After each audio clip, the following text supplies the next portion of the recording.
Okay, this video is for lesson 11. We're finding angle measures based on some algebra things here. So the angles we want to be solving for, of course, we have our information down over here. Okay, we want to solve for angle 5, angle 6, angle 8, and of course the largest one, angle QXY. Now at this point, we have not worked on any angle things at all. We haven't measured them, we haven't done anything with them.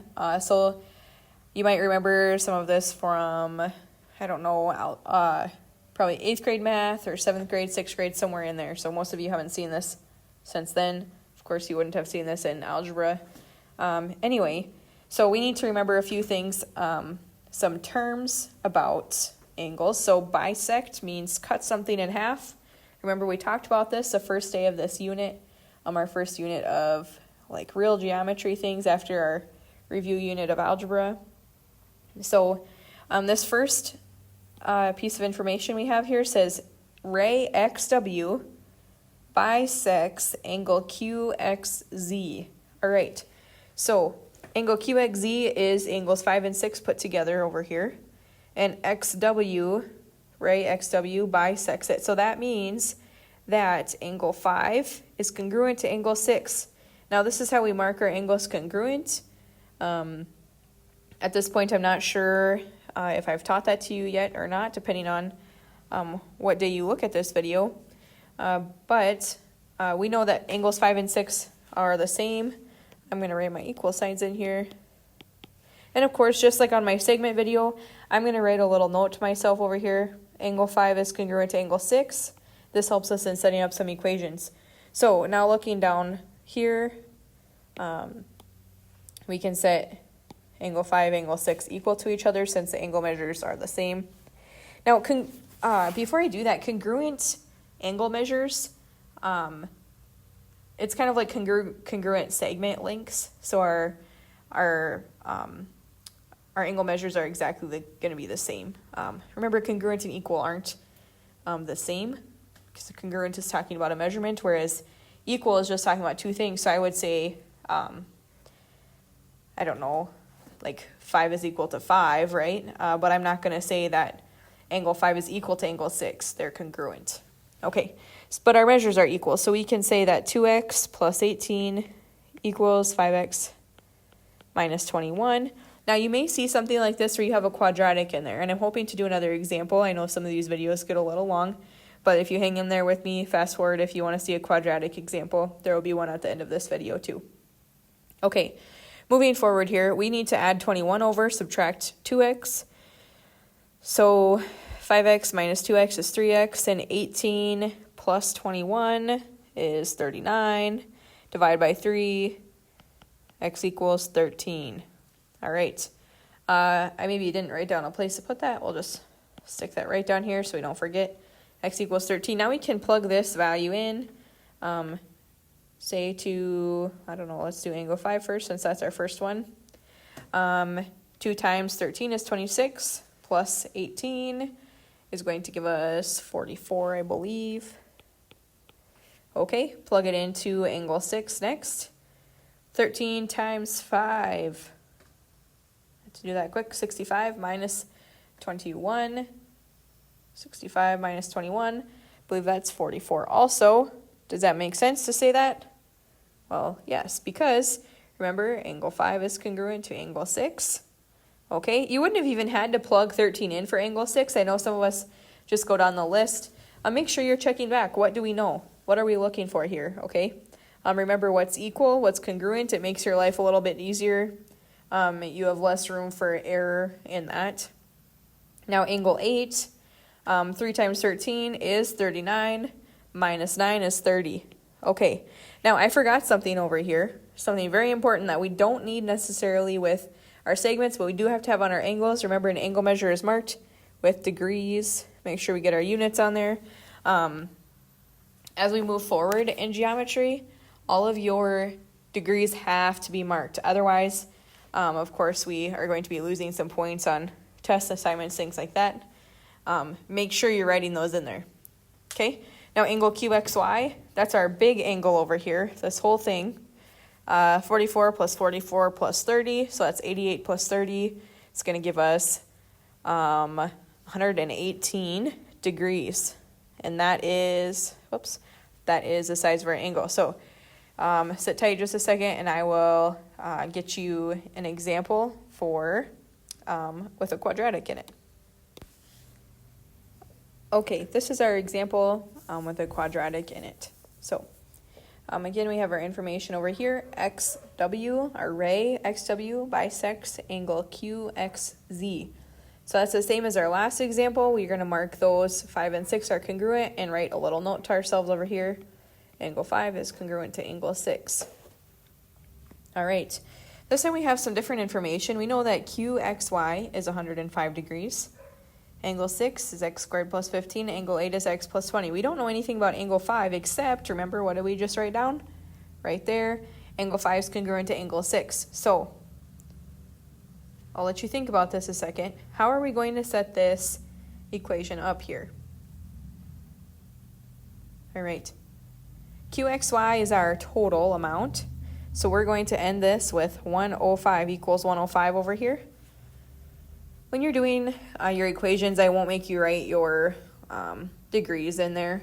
Sometimes that's okay if you forget that one. But when you write your answers, make sure you have that in there. So this equals 105. Okay, we know angle 8. We'll put that one in there first. X plus 20. Easy, right? And angle 5 and 6 are the same. So we're going to write this as 2 times our angle 6, which is x squared plus 15. Okay. We have 2 of those, right? Because 5 is also x squared plus 15 because it's congruent to angle 6. Now, we're going to distribute this 2 in here. 2x squared plus 30 plus x plus 20 equals 105. All right, combine our like terms here. 2x squared plus x plus 50 equals 105. Subtract the 105 over. Remember, we need to be equal to 0 here. 2x squared plus x, and 50 minus 105 is going to give us negative 55. Okay, we need to use our AC method here. Remember, this is where we use the box, and we have our little x. I'm just going to write this really small over here. I hope this is going to work. So 2 times negative 55, AC, right? A times C. That's going to give us 110. Make sure you get your negative in there. And we need to add to 1. Okay, so my trick with these, a lot of times you guys are doing really well finding these. If we're adding to 1, we're going to need some numbers that are pretty close together, right? So obviously 55 and 2, they do add. We could say, well, negative 55, positive 2. Those do multiply to negative 110. But we don't want those ones. Maybe we want to look at something, well, 4 goes in how many times? Maybe that, actually 4 doesn't go in. Okay, so these are questions you should be asking yourself. When I'm asking these questions, I hope that you're thinking about some of these, and maybe you already have this one. Of course, if there's a 0 on the end of our number, we know 10 goes in. Okay, so we're going to need a 10 and 11. But which one's negative? Well, we need a positive 1, so the negative 10 has got to be there. Okay, I'm going to draw our little box over here. Hopefully we have enough space to do this. Okay, 2x squared, first box. Negative 10x, second box. Of course, you could switch your negative 10x and your 11x. That's okay. And negative 110. And actually, I did that incorrectly. I'm glad I made that mistake. Some of us are looking at this and we're coming down here and saying, oh yeah, that's right, I gotta put this number in. Nope. Okay, remember we're using our number, our negative 55. I'm gonna erase this out of here really quick. Okay, and this should be a negative 55 here. Okay, I think that's good enough. And we want our 55. Okay, sorry for the mixed colors there, but I'm gonna switch. Okay, now we're factoring up. Remember, 2x squared and 11x, maybe you only have an x in common. Negative 10x and negative 55, this one's going to be negative. Definitely can take a 5 out of both of those. Now we're going to go this way on top, 2x squared and negative 10x. And we have a 2x that comes out of both of those, and 11x and negative 55 and 11 comes out. So remember, if there's no sign over here, that's a plus. In between our factors, we have x minus 5 and 2x plus 11. Now solve these for x. X should equal 5 and also negative 11 halves.